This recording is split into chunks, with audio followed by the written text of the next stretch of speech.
Dia luar biasanya ketika ada tamu datang ke rumahnya malam-malam, biasanya pelita kan nyala. Tahu pelita? Kalau sekarang lampu nih, pelita itu apa, lilin lah ya, templok, lampu templok nempel di tembok, kan? Itu ada yang datang ditanya kepentingannya apa? Kepentingan untuk pemerintah atau individu? Saya kepentingannya individu. Lampunya, pelitanya dimatiin, ditiup. Tapi ada juga kadang-kadang yang jagain lilin. Mudah-mudahan kalau umat Islam gak jagain lilin. Ada yang bagian jalan, ada yang bagian itu, naudzubillah ya. Dan seperti itu. Nah, ini kembali kisah Khalifah Umar bin Abdul Aziz ini contoh karakter yang luar biasa. Dia tidak mau menggunakan menjadi pemimpin harta yang bukan haknya. Bahkan dia mensedekahkan gajiannya untuk kepentingan rakyatnya. Bahkan Khalifah Umar bin Abdul Aziz dalam riwayat menyatakan tidak ada satupun pada masanya itu orang miskin. Semuanya kaya raya. Karena kenapa? Karena pertama, mereka yang miskin, mereka dapat bantuan dari zakat, infak, sedekah. Sehingga dengan dikasih modal, sehingga dia bisa bersedekah, infak, zakat, akhirnya menjadi sejahtera. Harapannya juga sama.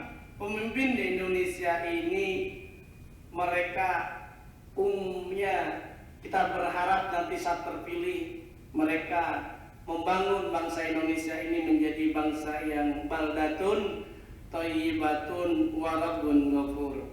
Kemudian apa yang diucapkan oleh Ki Hajar Dewantara? Yang kedua itu Ingmadio Mangun Karso, di tengah-tengah memberikan semangat motivasi. Kalau rakyatnya lagi lemes, lagi masalah apa sekarang ini?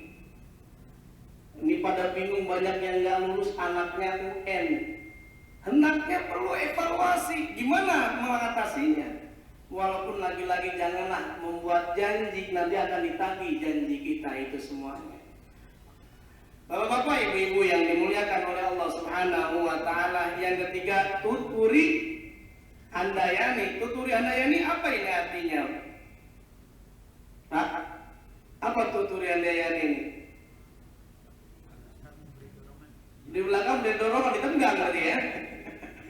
Iya, di belakang memberi dorongan. Jadi tadi masyarakat yang tidak punya modal dikasih modal, bukan hanya kasih modal, diberikan pelatihan, diberikan pengarahan. Bahkan kalau bisa, ini banyak di Jakarta sampah, dibuat pelatihan sampah menjadi emas. Kira-kira bisa nggak? Ada ide sampah menjadi emas. Dibuat pelatihan tadi, bagaimana sampah menjadi emas? Sampahnya didaur ulang menjadi biji plastik.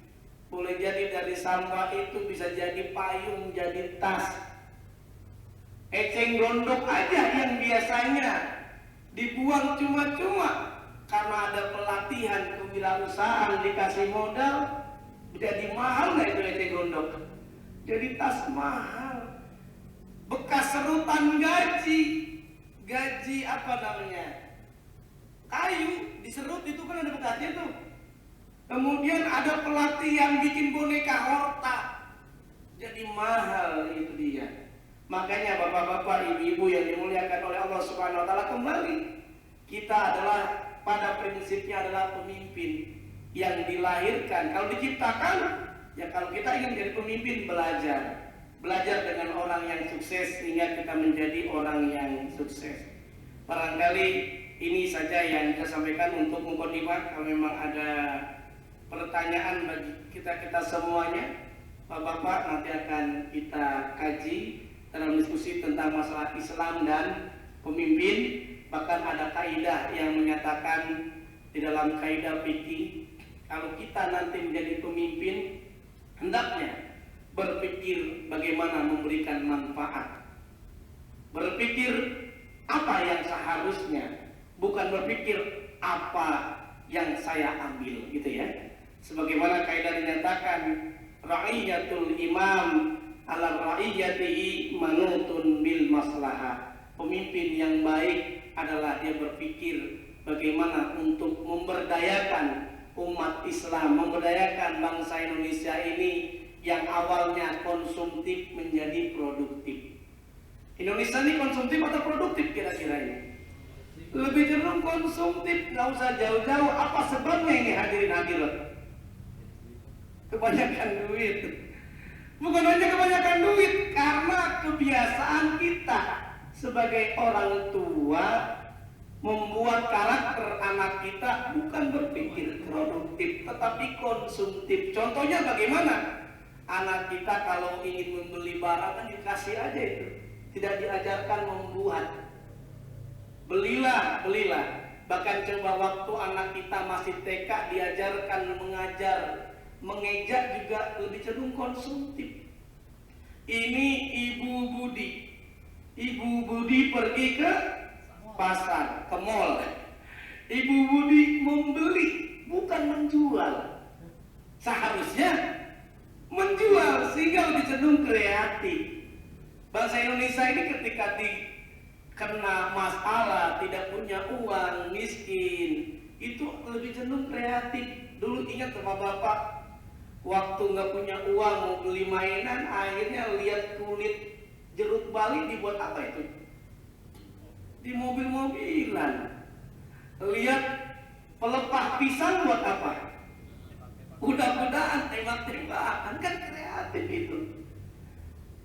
Kita bisa belajar, Nabi Nuh itu kreatif. Makanya pemimpin yang baik adalah harusnya pemimpin yang kreatif. Bagaimana Nabi Nuh dikategorikan kreatif? Berpikirnya itu nggak biasa, berpikirnya out of the box, di luar kebiasaan. Contohnya saya tanya, biasanya kalau di Indonesia nelayan kalau bikin perahu biasanya di mana Pak? Di tengah atau pinggir pantai, di daratan, begitu ya? Tapi coba kita bayangkan, kita bandingkan, kita renungkan. Nabi Nuh buatnya bukan di pinggir pantai, bukan di daratan, bikinnya di mana? Di atas gunung. Wajar kalau kata orang gelo, wajar kalau kata orang bilang gila.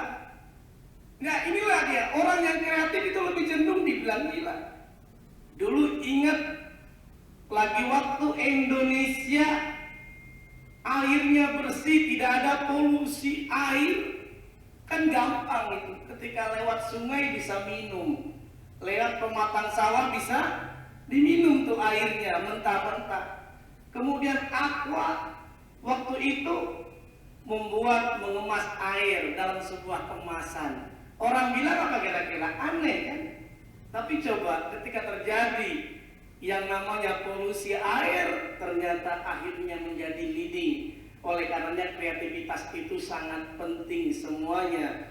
Harapannya adalah saat kita nanti memilih pemimpin, pilihlah pemimpin yang dia kreatif, yang harapannya lah didukung oleh umat Islam semuanya, sehingga bisa bermanfaat bagi umat Islam pada umumnya. Barangkali ada pertanyaan, silakan kalau memang ada pertanyaan.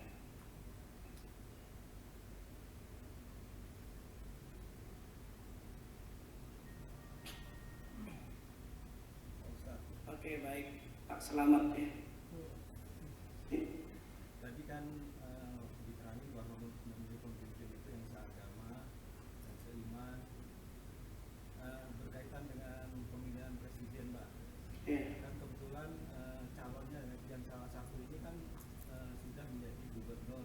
Betul. Dan nanti seandainya itu terpilih kan akan wakilnya itu akan naik menjadi gubernur. Ya kebetulan wakilnya sendiri kan non Muslim, dan seandainya Jakarta ini yang sebagai ibu kota kita ini dipimpin oleh non Muslim, yang orang-orang yang akhirnya memilih salah satu ya Jokowi itu akhirnya hukumnya seperti apa, Pak?